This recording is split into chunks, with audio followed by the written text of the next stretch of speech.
So it looks like the one and only Dana White, the man that wanted everything to open back up as quickly as possible and pushed the world through the whatever was going on during the time period of 2019 to 2021. You know what I'm talking about, whatever that really was. He wanted the world to open back up, and he has gone ahead and requested licenses to put on MMA fights at the UFC Apex again next year, which means we are stuck at the Apex for another year. And look, I know it's annoying, but I think I have a reason why we should be looking forward as MMA fans to fights at the Apex. Let's call this video why you should look forward to watching fights at the UFC Apex next year. And yes, I can already hear you all smashing away at the keyboard. Oh, you're such a UFC shill. The Apex is trash and you're trash and casual. I can hear you, I can hear you. So let me just get this out of the way quickly.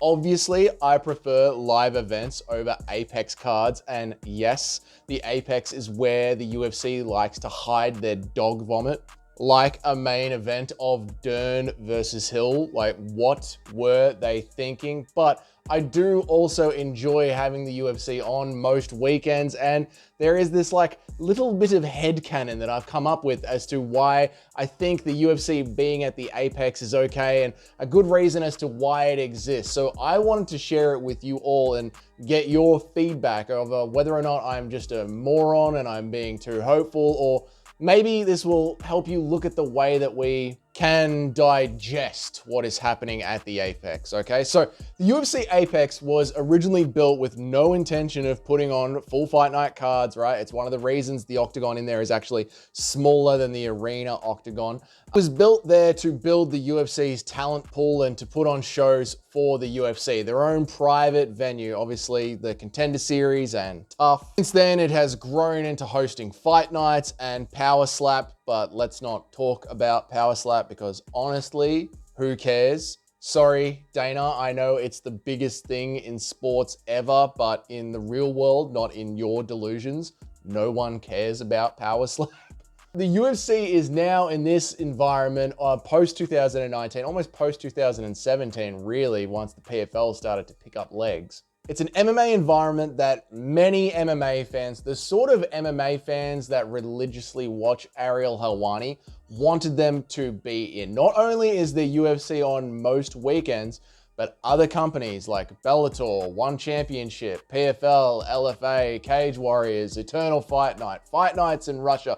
Shall I go on? What a monopoly the UFC is. My God, they just have total control.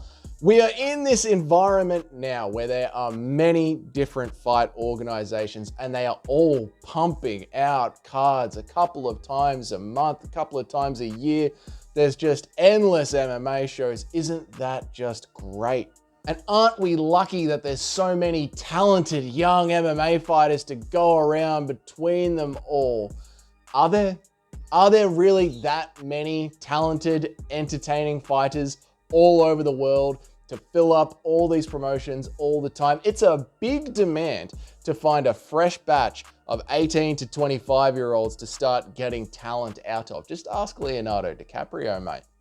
Anyway, the 18 to 25-year-old fighters. And don't be mistaken, that is the industry that we are in. You see, when Conor McGregor had his hiatus and Khabib decided to leave the sport, the UFC were in a really interesting place. They had reached a point where they were now in a post-Ronda Rousey, post-Brock Lesnar, post-McGregor, post-Khabib world, with Bellator and the PFL and One Championship all snapping at their heels, and the UFC needed a new superstar. This is the time period where we see the modern UFC hype machine go into action. And it's very interesting that we're having this conversation the day after we were just talking about whether or not Sean O'Malley actually is a pay-per-view star. You see, the UFC's new business model when it comes to creating stars is something that you can something that you can see if you look really closely at Sean O'Malley, at Islam Makhachev, at Israel Adesanya. Generates headlines talking about stars and puts them out there constantly in the news cycle, and it works great for other media companies as well to run with it. Not just MMA media companies, but sports entertainment companies in general. Just look at these new UFC celebrities getting on talk shows, getting GQ interviews. It's all part of this UFC hype machine, and it is great business. Now just stick with me here because I am going to get back to the Apex. I do think that this is all relevant. Look at the year that other entertainment companies have had, right? Like Disney, HBO, even sports companies like the NFL, certainly baseball, like every company seems to be struggling at putting on an entertaining product and making a profit while they're doing it. Where the UFC seems to be nailing it every single year, almost every single month. And the fighters are the stars of the UFC. The UFC is this show that creates these stars and creates a profit being able to do it, unlike most companies are able to do in the modern world. So, getting back to the Apex, like I said at the start of the video, there's a lot more promotions now and a lot of fights and a lot of talented athletes. But Joe Rogan just said this. If you're not fighting in the UFC, then you're not going to have much of an MMA career because nobody is really watching you. And the UFC is using the Apex exactly what it was created for. Maybe what happened during 2019 to 2020 gave them a little boost to help push that plan forward, but the Apex is being used to create those superstars. It will either use a show like Tough in the Apex, the Contender Series in the Apex, and now it's using Fight Night cards. If you get someone that had no name in the fight industry, not someone like Bo Nickel that already came in with a bit of a name from the wrestling background, or someone like Israel Adesanya who already came in with a bit of a name from the kickboxing background, but people like Sean O'Malley, Jamal Hill, Tom Aspinall, you and I know them, but we're hardcore fans. The general audience doesn't know them, but you bring them into the Apex on a couple of Fight Night cards, and it's time to start getting some wins under these kids' belts. But how do you sell out an arena with kids that no one's ever heard of? How do you sell a pay-per-view card with kids that no one has ever heard of? Take someone like Saint Denis, yeah? Saint Denis, massive in France, but unless you're doing 3 French cards every single year before he's massive, he's just another name that the everyday audience isn't going to know. And it's just another fight that the everyday audience can see on any other card at any other promotion at any other time.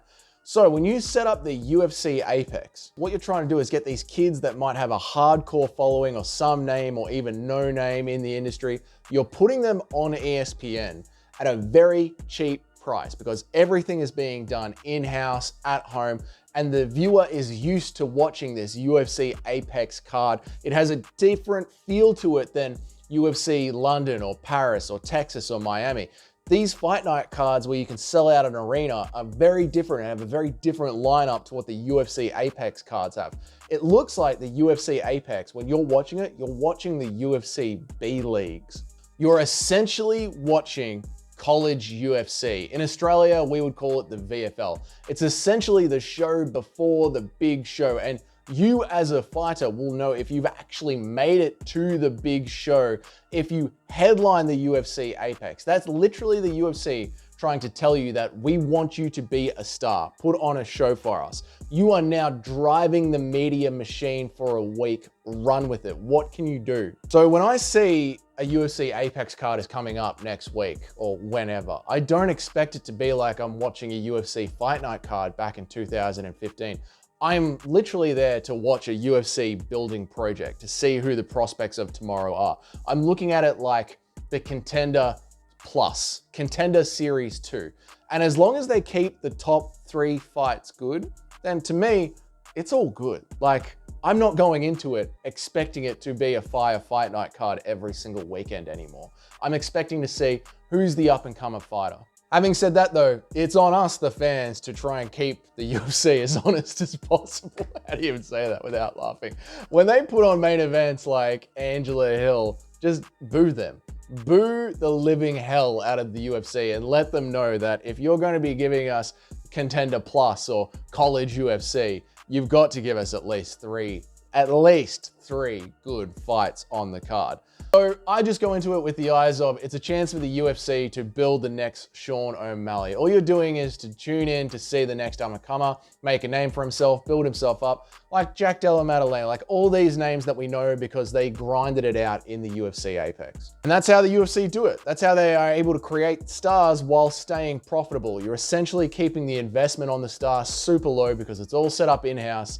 And when they start to see returns, they can maximize that profit and put them in arenas and start selling out shows. That is why we will never, ever see Dana White cancel UFC Apex cards, because it is too profitable for the UFC. So let me know down below. Am I onto something there? Is that the way that you consume UFC Apex cards? Am I just lying to myself to try and make these things more bearable when they pop up? Let me know down below in the comments, just like Tony did when we were talking about MMA fans' wish list for 2024. Tony said, I'm curious to see how the pay-per-views do. It feels like the UFC is losing their stars. That is pretty relevant actually to what we were talking about today in this video. It's all about the UFC trying to maintain their stars and keep building their stars so we have new ones for tomorrow.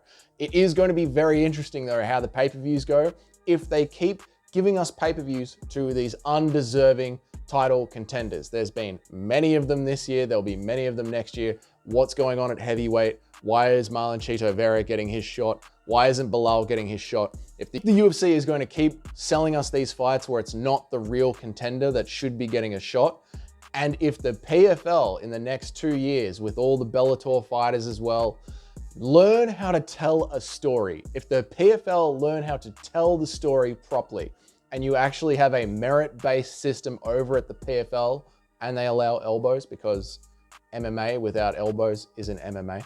But if the PFL learn how to tell stories properly, I could see a time where that merit-based system starts to attract a lot more purist hardcore MMA fans, and in like 2 or 3 years time, the UFC is just called the ultimate casual fighter.